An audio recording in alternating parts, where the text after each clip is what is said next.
Hello. Halt. Hello. Greetings. Wait. Greetings. Hello. Your bones betray you. They shall soon serve me. I apologize. I appreciate that. Hello.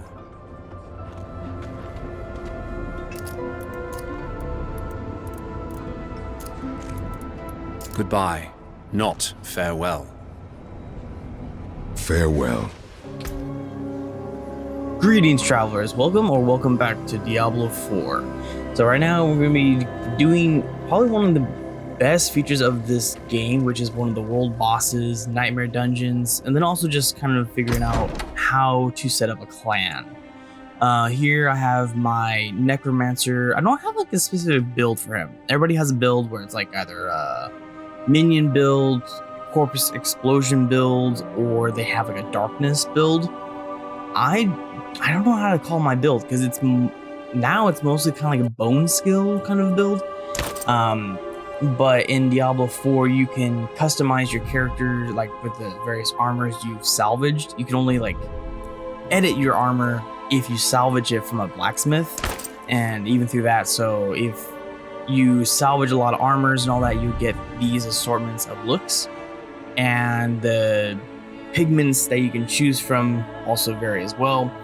I kind of like this particular armor. The one thing I like is that through the chainmail you can still see my character's like neck and skin, and with each one there's a different look. Like I particularly like this one because it's a skull and the red fabric makes it look like muscle underneath it, or kind of like intertwined with the metal bones.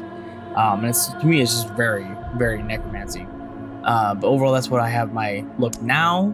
I can kind of go over what my previous build was, or overall look was before. But the one thing I like when it comes to these sort of armors is to have one arm having less armor than the other. Kind of building up your character this way. Oh, not that. I'm zooming on. There we go. Little wolf pack. Oh, he's so cute. But I'm basing like coloring for my armor and all that based off of the wolf pack. Just basing like the red blanket, the gold little antlers and all that. It's kind of a matching aesthetic going for there. And I like to, when you sheath your weapon, it doesn't clip through the backpack, it kind of goes underneath it, which maybe doesn't make sense, but it doesn't take away from it. But this is my character. In Diablo 4 you can make a clan, do a little grouping. Like I said, right, see right here. Be right back. But when you go to your clan, it'll be in the kind of, I wouldn't say main menu, it's just when you tab out to the map, but is where you can make your own little group with like friends and all that. Or you think, I think random people you can just have it be public, but I have mine sort of public, but you can make your own banister, various little details and designs. Very customizable. I really, really like it. I think in Diablo 3 you can make your own banner, but it was just like your personal little banner. It didn't really do, I think honestly it didn't do much. But here you can make a little description, and then set it up to how you want your group to be. You know, private where no one can really find it, or public where people could find it. Make motivational messages for the day. Like try harder, get good, all that kind of stuff. You can set it to where what your clan primarily is. Mine just really is for casual leveling.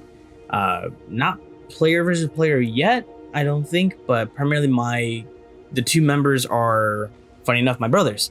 The three of us pretty much, well, I wouldn't say three of us. The two of them have already been OP playing. They surpass me, but the three of us against the tides of hell, as it were, and all the other sort of monsters in Sanctuary. But is the three of us.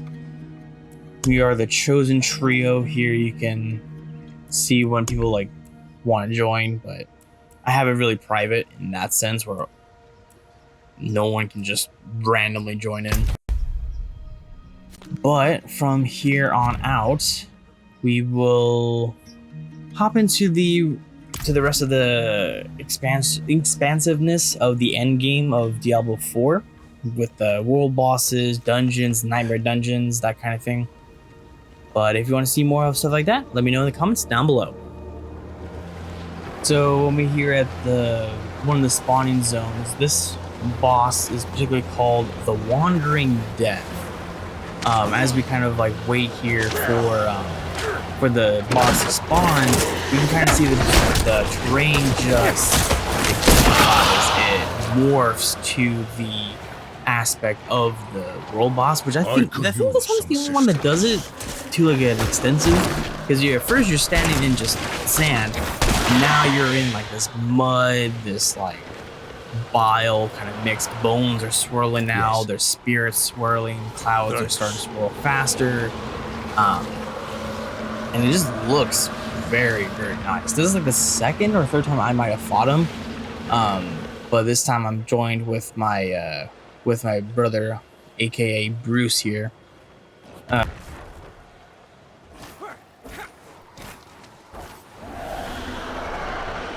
And the boss spawns. And they have a significant amount of health, and then this guy has a pretty high damage output. And as we deal more damage to him, he morphs his body to deal more area damage.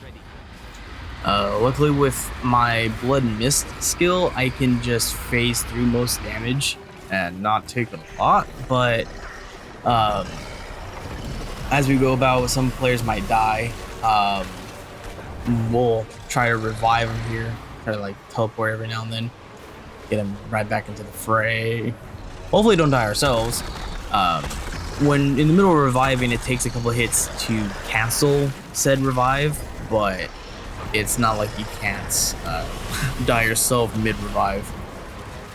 As we go about to the world bosses drop some legendary items that you can't get anywhere else. See here, he's ripped open his ribcage and he's like spewing out more spirit spells, which is like annoying. Spot randomly everywhere. This is like a Necromancer world boss if you look at it.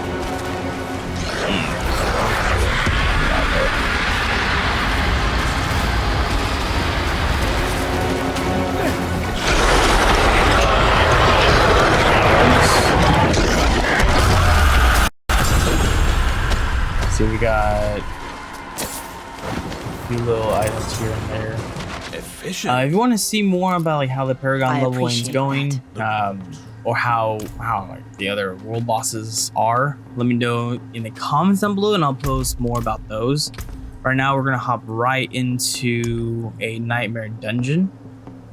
Let's see. I think I don't have that one. I have this one though, right? The nightmare dungeons only work if you've unlocked or if you stumbled upon certain dungeons. So you have to explore the world to get all the dungeons, and then you don't have to like already be in them. You have to just walk through the world, come across a dungeon, and therefore you can turn that into a nightmare dungeon. You can't just spawn a nightmare dungeon randomly. It has to be a dungeon you've walked across or walked past before. And they do have various themes, but it's not like if you go to the dry steppes, a very desert, sandy area, you're not gonna stumble into like snow monsters or snow themed. It's very much based upon the area and the environment you're already in. So if you go, we're in Kechistan, we're in Skull's Glen. No, Kechistan? No. Yeah, Skull's Glen. So it's a very swamp, very humid area. So right now, it's just the middle of the rainstorm. Granted, we were just outside and I don't think it was raining, but it, you know, teleported into a nightmare dungeon, so therefore it's still in the realm of that terrain, that very weather aspect. But the Nightmare dungeons are still pretty OP. Most of them you can do on your own if your skills are based off very well endowed. It helps to have it helps to have someone carry you. Be it someone 20 levels higher.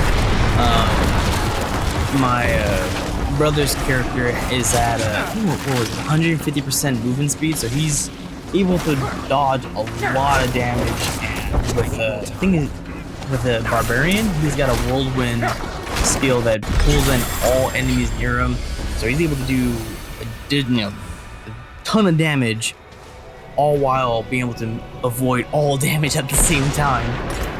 So we finished this dungeon pretty quick, no surprise, and we're gonna hop right into the next dungeon. This one's gonna be in the southeastern region, so it's like a very marsh, not quite swamp-ish, because Scotland's a bit of a woodsy swamp. I guess this one's just very marsh. It's I never know how to say it, Hausar area, but it's an abandoned shipyard. So we have a lot. This one's like the snake region. I'm not gonna lie. I think it's very much Indiana Jones kind of a vibe. Ancient civilization, snakes everywhere, demonic snakes. But there's like a serpent. I think it's literally called the Serpent Society. It's like a tribe of people who worship the I think it's the world serpent in Diablo 4. So they have like a whole temple region you can travel in and fight. Is like a stronghold, which honestly was a lot of fun. It felt like it would have been themed as Indiana Jones, just how it was. There's like a gemstones you put into like the eyes of a serpent statue, unlocks a temple, go inside, and there's like a giant snake demon boss that you have to fight. I think not too unlike what we're going through here in this Nightmare dungeon. Pretty similar, but as you go through, we gotta dodge. The dodge mechanic really works in this game. I think there's a couple legendaries that might improve. And pretty soon be wrapping this up real quick right here. Yep. If you want to see more Nightmare Dungeons or World Boss events, let me know in the comments down below, or leave a like and subscribe so that I know you want to see more. I post videos, or try to, every Monday and Friday, so that means I'll see you in the next video. Take care, y'all.